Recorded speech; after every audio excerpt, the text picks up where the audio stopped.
Now waffles are one of the easiest things to make with sourdough starter. Again, I don't measure these either. You know me. I'm not big on exact. This is how I do it, and you'll see they come out really well. Alright, so this just has a little bit of salt in it. There's maybe a teaspoon, just for flavor. I'm going to add some sourdough starter. I'm going to make quite a few waffles because my son and my husband really like them. I'm not big on bready things in the morning, but so I'm going to use most of what's in my jar. They're really good for snacks afterwards too. You can see it's really active, bubbly starter.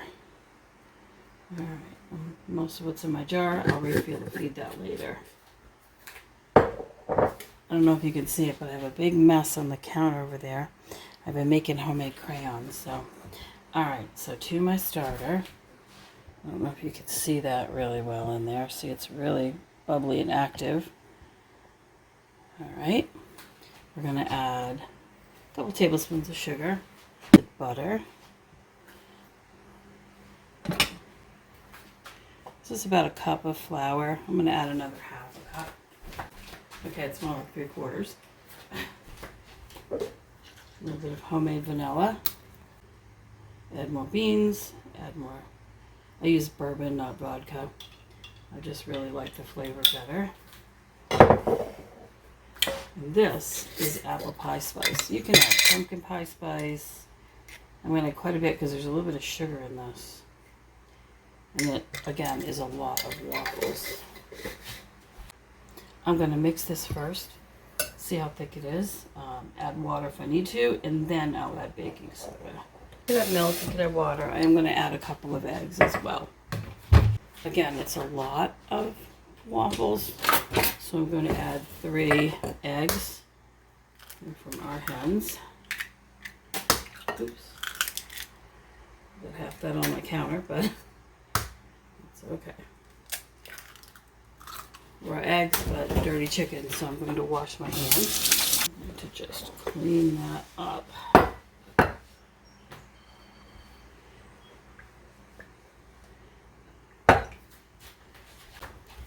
Alright. Water.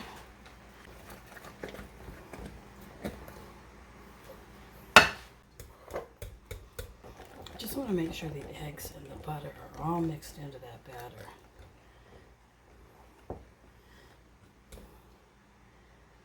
Now it's been just a couple of minutes, and remember where we started, and look how much the batter's lightened just from that little bit of baking soda reacting with the acid, and it makes for really light, fluffy waffles. They're almost like all I can think of is almost like a very light, Dunkin' Donuts used to make a donut called a cruller. Remember, they were very light and eggy. That's what these are like. They make great waffles. They heat up again in the toaster super well. They make great snacks. My family eats them. By the end of the day, even if I make a dozen of them, they'll be all gone.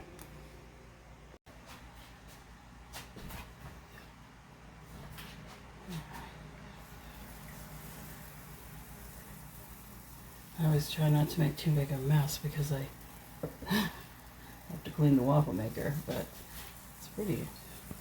This one, the plates come out, so it's super easy to clean. I love this waffle maker. And it makes a really big Belgian waffle. It gets closed, it gets turned, and there we go.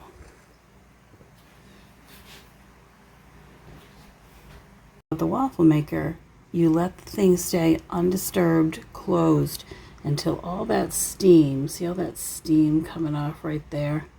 Till all that steam is kind of done. Then you can take a peek, and it should be browned and ready to come out. But you don't want to open it too early. You'll split the waffle, or it'll fall flat. You won't get that nice, crispy outside, tender inside kind of waffle.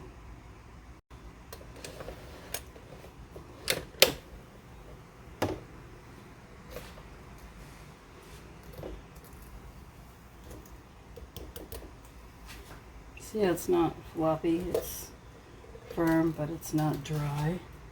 Alright, time for the next one.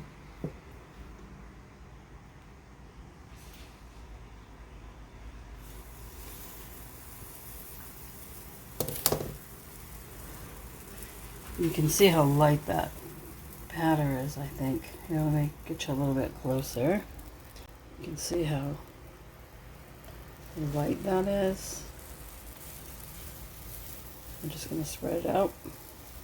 I want it almost to the edges, but not completely because I don't want to mess. Go down, flip, and we wait again.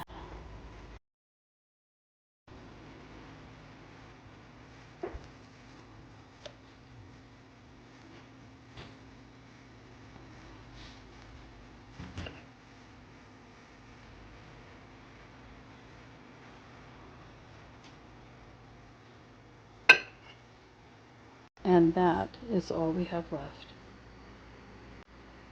The Handmade Homestead can be found on TikTok, YouTube, and Instagram, and we look forward to seeing you there. Remember to like and subscribe. It helps so much, and we appreciate your time. Come bloom with us.